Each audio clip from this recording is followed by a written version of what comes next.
cosa, aquellos que todavía no se han casado y que se van a casar, incluso los recién casados, no se coman todo lo que le da la mujer suya.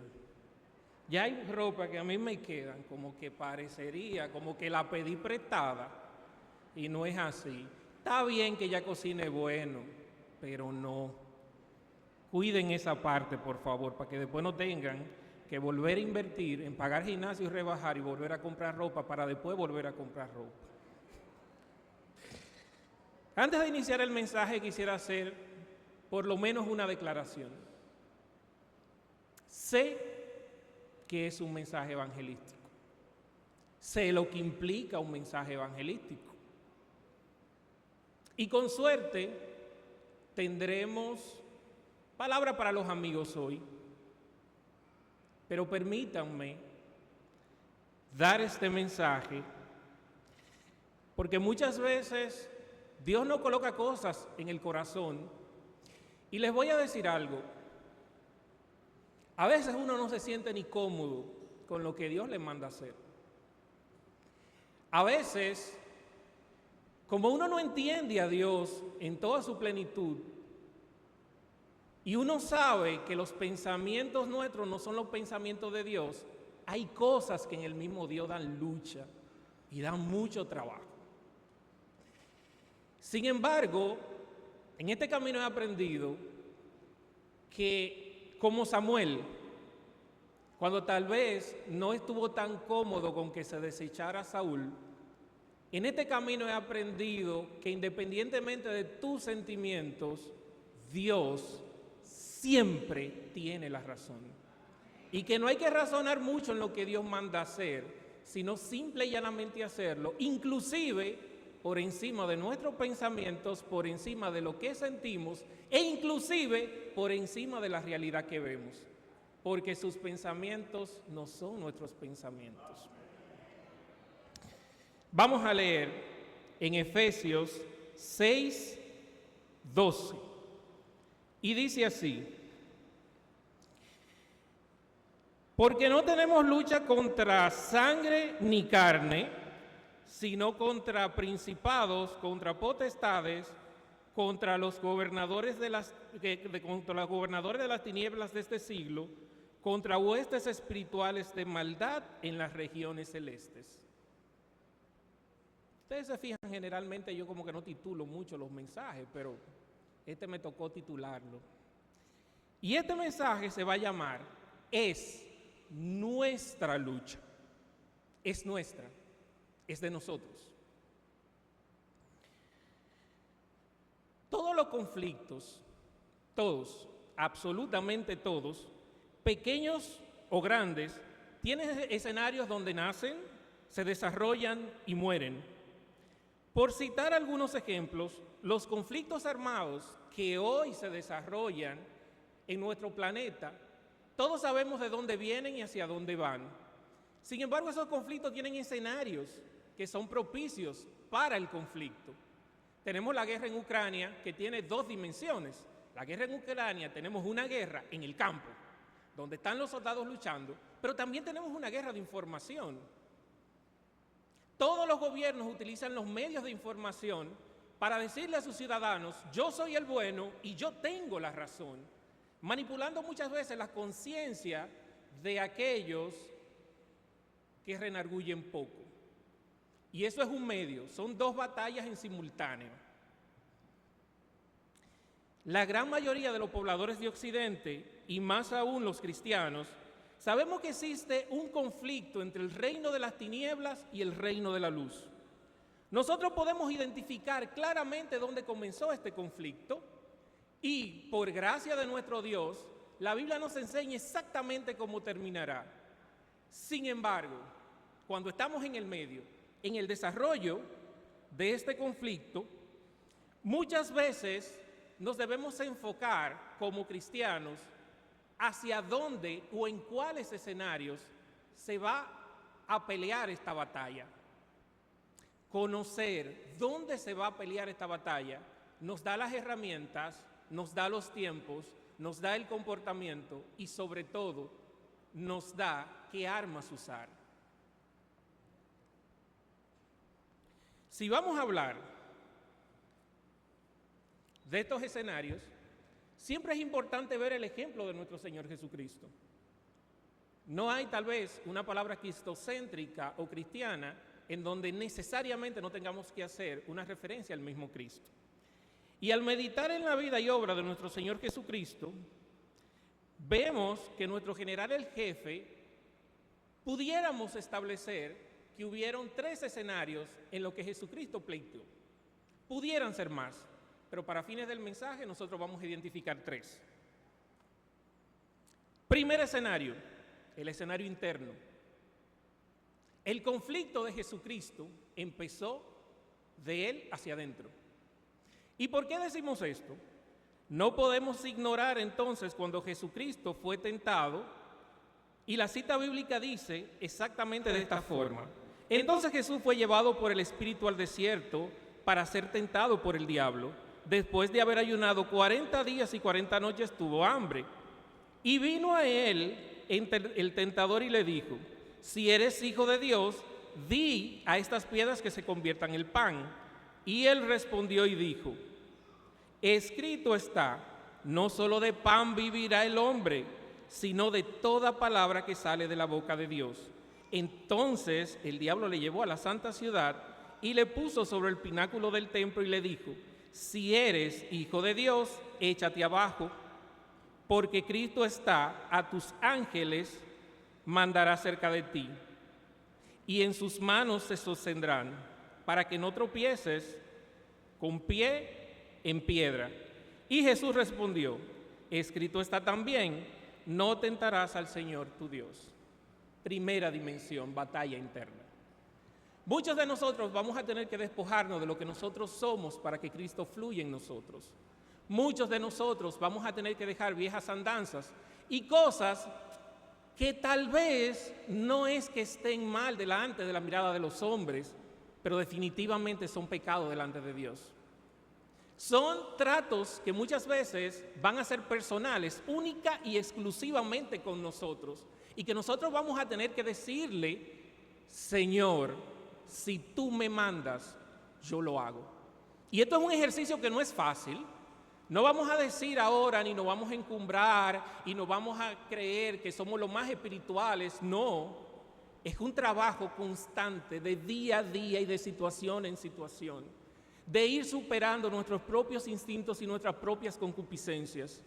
No va a ser un trabajo fácil, pero tenemos a Dios, al Espíritu Santo y a Jesucristo, que nos justifica, nos guía y nos ama. Segunda dimensión, nuestro entorno circundante. En nuestro entorno, nuestros familiares, nuestros amigos, nuestros trabajos, vamos a tener esta lucha encarnizada, porque tenemos que dar ejemplo. Nuestro entorno, este mundo circundante,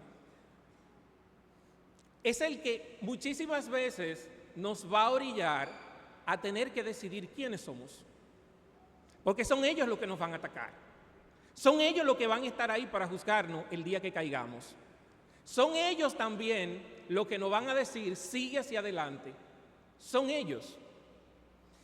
Y no me imagino en ese mundo circundante Jesucristo haciendo muchos milagros, alimentando a las almas no solo con pan y pescados, sino también con toda palabra que viene de Dios. Y me imagino a Jesucristo haciendo toda la buena obra.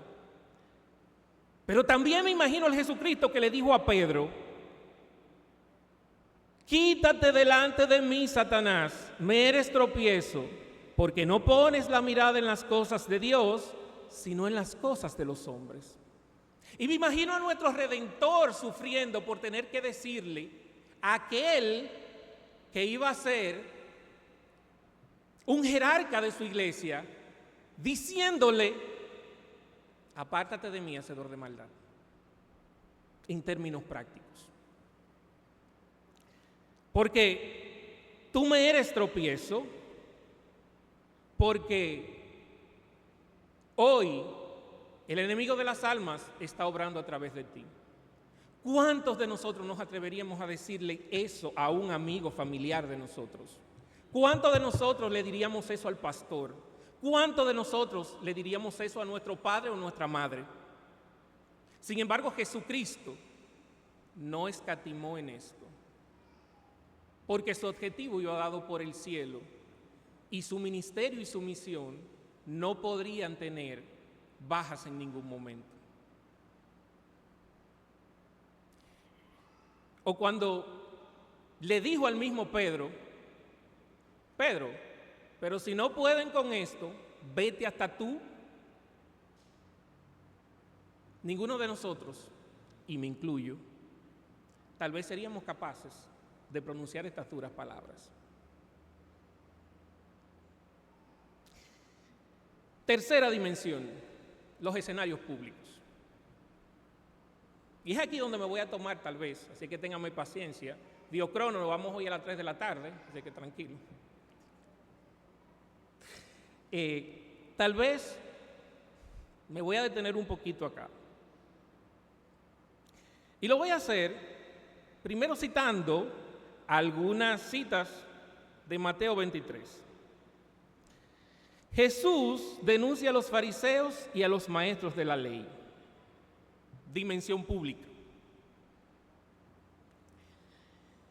Dice el versículo 13: Ay de ustedes, maestros de la ley y fariseos hipócritas, que cierran la puerta de los cielos para que otros no entren, y ni ustedes mismos entran, ni dejan entrar a los que quieren hacerlo. ¿Cuántos de nosotros le diríamos eso a un nuevo apóstol? Ay de ustedes, maestros de la ley y fariseos hipócritas, que recorren tierra y mar para ganar un adepto, y cuando lo han logrado, hacen de él una persona 2 veces más merecedora del infierno que ustedes mismos. ¿Quién de nosotros le diría eso a un diputado o a un senador? Ay de ustedes, guías de ciego, que dicen: quien hace una promesa jurando por el templo no se compromete a nada, pero si jura por el oro del templo, entonces sí queda comprometido. Tontos y ciegos. ¿Qué es más importante, el oro o el templo por cuya causa está el oro consagrado? También dicen ustedes: quien hace una promesa jurando por el altar no se compromete a nada, pero si jura por la ofrenda que está sobre el altar, entonces sí queda comprometido. ¿Quién le diría eso a un funcionario público, a un director de la DGI o a un director de aduanas? Ay de ustedes, maestros de la ley y fariseos hipócritas, que separan para Dios el 10º de la menta, del anís y del comino, pero no hacen caso a las enseñanzas más importantes de la ley, que son la justicia, la misericordia y la fidelidad.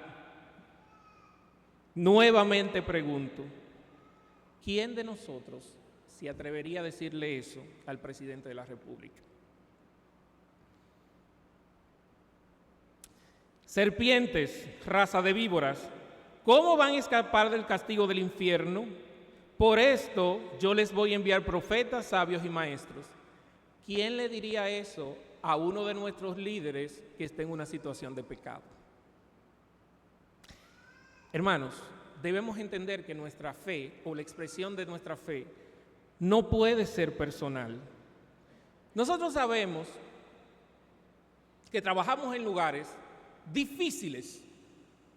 Hay empresas que tienen estructuras o culturas corporativas que no permiten ni siquiera orar.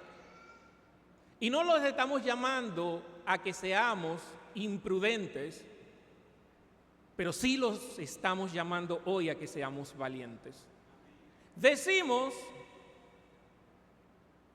con mucha jactancia: soy hijo de Dios, Dios me ama, Jesucristo de alguna forma o de todas las formas, me rescató y Jesucristo me justifica. Y tengo el poder del Santo Espíritu de Dios que me acompaña a todo sitio.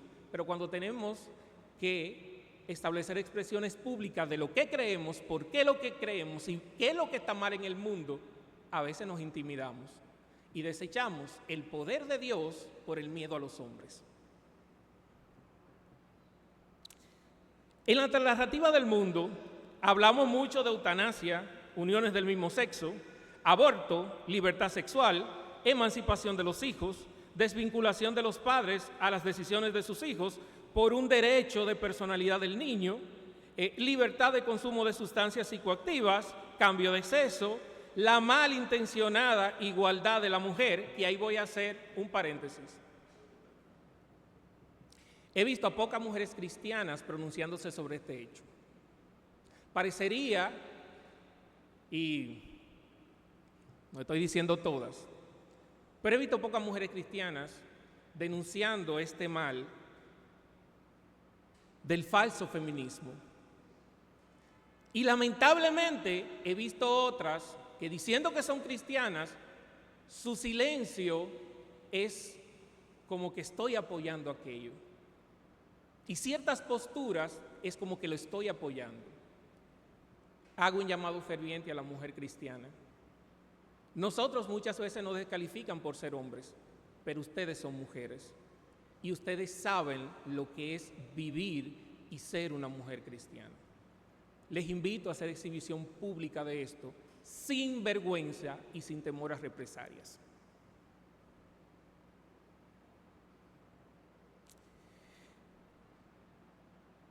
Sin embargo, esto nos suena muchas veces justo y coherente.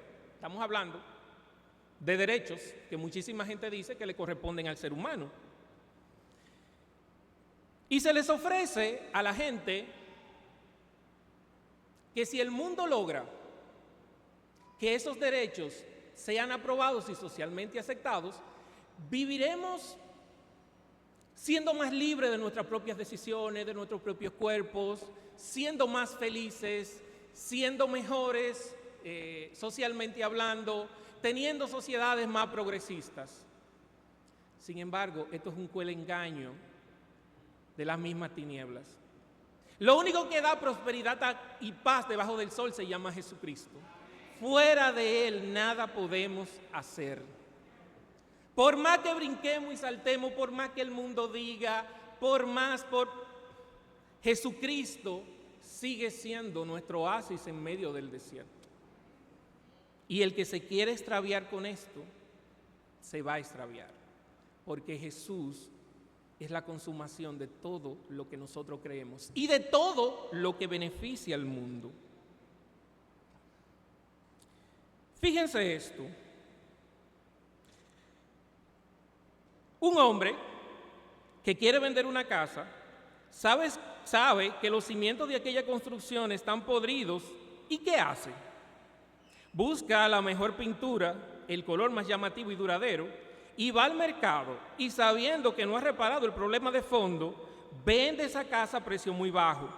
Un padre de familia indocto, poco precavido, ve la casa pintada, se lleva de esa primera impresión, valora el precio y entiende que es una oportunidad.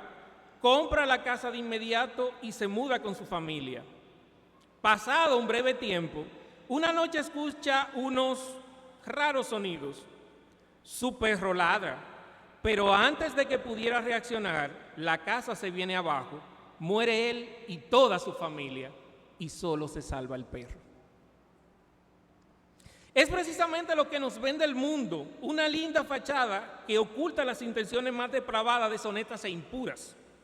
Nos hacen pensar que esta lucha encarnizada es justa porque persigue que los seres humanos sean libres, sean felices, sean libres de todo prejuicio.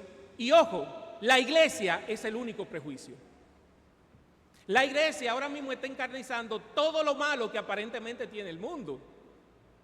Porque somos los grandes discriminadores, porque no aceptamos ciertos comportamientos. Entonces, las iglesias hoy en día son sinónimo de discriminación y de sectarización.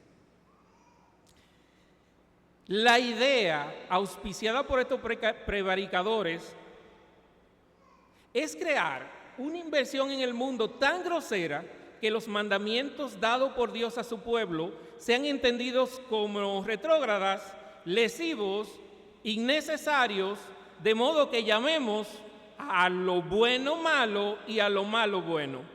Siendo parte del entramado perverso, presentarnos ante Dios como raza absolutamente rebeldes, libertinos, sin valor para temas de salvación, considerando nuestra condenación en el acto. La finalidad última del reino de las tinieblas y sus aliados terrenales en este conflicto es conseguir la condenación del mayor número de almas que les sean posibles, pues su único objetivo es la perdición.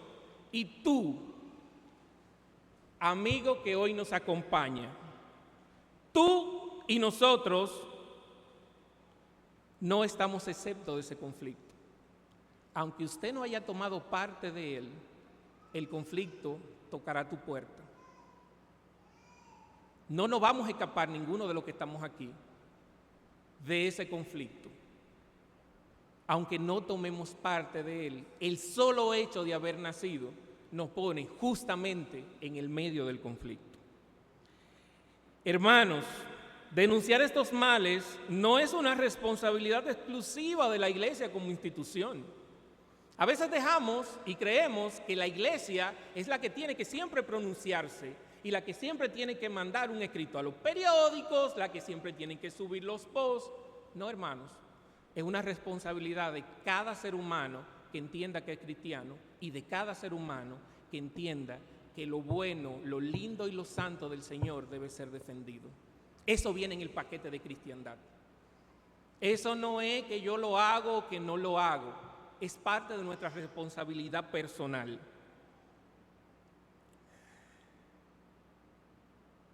Quiero hacer una pequeña advertencia. En los ejércitos del mundo siempre hay un ejército de salvación o un ejército reservistas. Reservistas son personas que cuando el ejército principal no puede, los reservistas entran y apoyan a su país en el conflicto.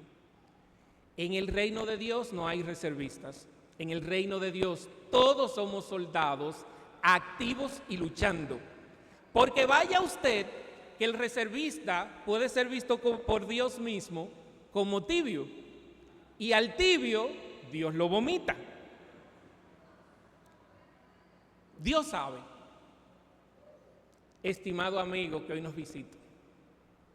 Dios sabe que la lucha no es fácil y por eso en Mateo 10:16 Él mismo nos dice: he aquí, yo os envío como a ovejas en medio de lobos. Sed pues prudentes como serpientes y sencillos como palomas. Hermanos, en los conflictos humanos siempre van a haber variables que puedan torcer el giro de la guerra entre uno u otro contendiente.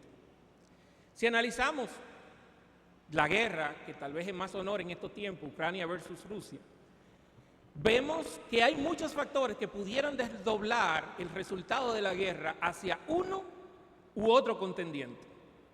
No sabemos qué pasará si Donald Trump gana. No sabemos qué pasará, qué hubiera pasado si Marine Le Pen en Francia hubiera ganado. No sabemos qué va a pasar ahora que el Parlamento Europeo es de derecha extrema. No sabemos qué va a pasar. El giro de los acontecimientos en guerra cambia a cada momento porque existe algo que se llaman aliados que se pueden retirar, armamentos que se pueden dar y otros armamentos que no se van a dar. O sea, que el giro de la situación en las guerras humanas, por pequeño que usted vea un país, puede cambiar en cualquier momento. Nuestra batalla, la nuestra, tiene un claro ganador.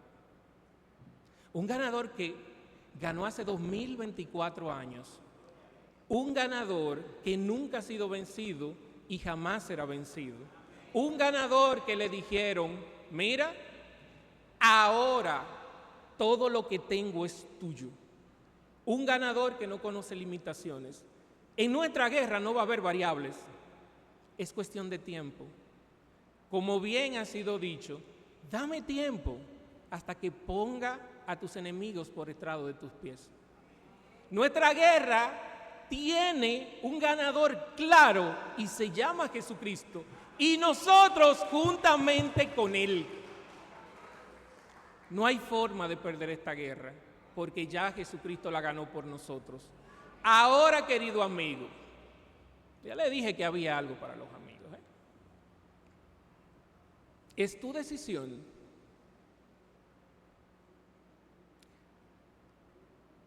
si optar por el ejército que ya ganó,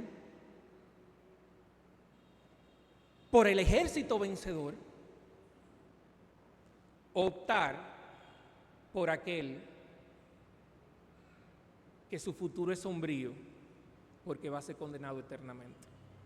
Y de eso, queridos hermanos, nosotros tenemos que estar claros. La iglesia de Jesucristo ya ganó en Jesucristo. Es cuestión de tiempo para que seamos levantados juntamente con Él.